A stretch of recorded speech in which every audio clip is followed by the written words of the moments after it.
Okay, let's play with some wick and a pot grabber. Now, this is not an ultralight pot grabber. This is a Primus pot grabber. Weighs, just a second,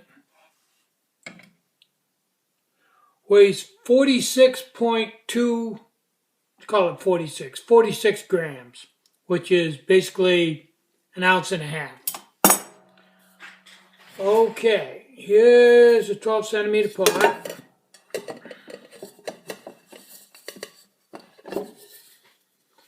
And here's a piece of wick that just goes around it. Keeping in mind that this weighs an ounce and a half, 46 grams. This one lap of wick weighs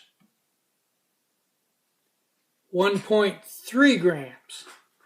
So as near as I can tell from doing this all out, allowing for a little glue to glue it on there and tightening things up and overlapping, you could do a little over 2 inches of wick and weigh the same as this. 2.5 inches and you'd have more than the weight of this.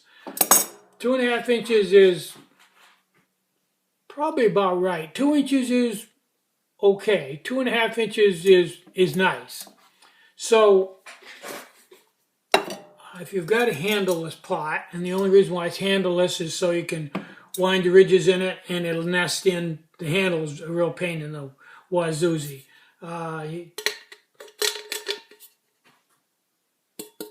And that's a good solid, that works well. I mean, without the handle on it, it's nice. So I think just forget the wick and just carry a pot grabber. It's way safer. I mean, picking this up with a pot grabber, your hand is nowhere near the pot. You can do whatever you want to. It's great. Trying to put your hand around the pot and trying not to get your fingers on, you're going to burn yourself. You might not the first time, but before you get done, you're going to burn yourself. Worst case scenario, when you do start to burn yourself, you're going to go, and let go, and your dinner's going to go on the ground. If it goes in your lap, you're really going to burn yourself. So I think for 3 to 6 grams one way or the other, and this is not an ultralight pot grabber. You can get them that are quite a bit lighter than this. You can get titanium, whatever. So what I would say is, personally, don't screw around with this wick, which really, and second off is, if the wick is down so that it's actually down where the boiling water is on the pot, you can pick it up and you can dump, but you wouldn't want to hang on to it a long time. It starts getting hot. It just it's not quite enough insulation for a really rolling boil pot where you're down where the actual water is. It's dicey, depending on how much sensitivity you have in your fingers. Mine are pretty tough because I use them a lot in the machine shop. But some people, you wouldn't be able to tolerate the heat. So, in my opinion, and obviously I make a profit on this wick, I'm not trying to clean up on wick. I'm trying to give you the best possible scenario to keep you safe and to keep you light. Preferably safe first, followed by light. I think this is the lightest way to go, especially if you buy one made out of titanium or a lighter model of this. Certainly safer, makes more sense. Let's just forget the wick.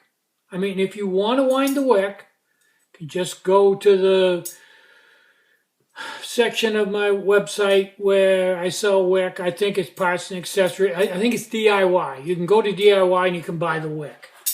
You can click on lids and go and buy a lid, but I think this is the way to go, big time.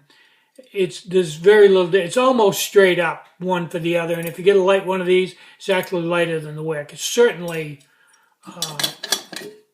a lot safer and a lot handier, just a better rig all the way around, and there may be other uses for this, I don't know. And you can use this with both the 10 centimeter and the 12 centimeter. I know they use it on the beer can or not. I'm not even going to go there. Probably not. I'd probably wind Wick on the beer can. So anyway, there you have it. I'm Tinny from Mini Bolt Design. Try to have a really great day and try to have some fun today. You deserve it. Bye-bye.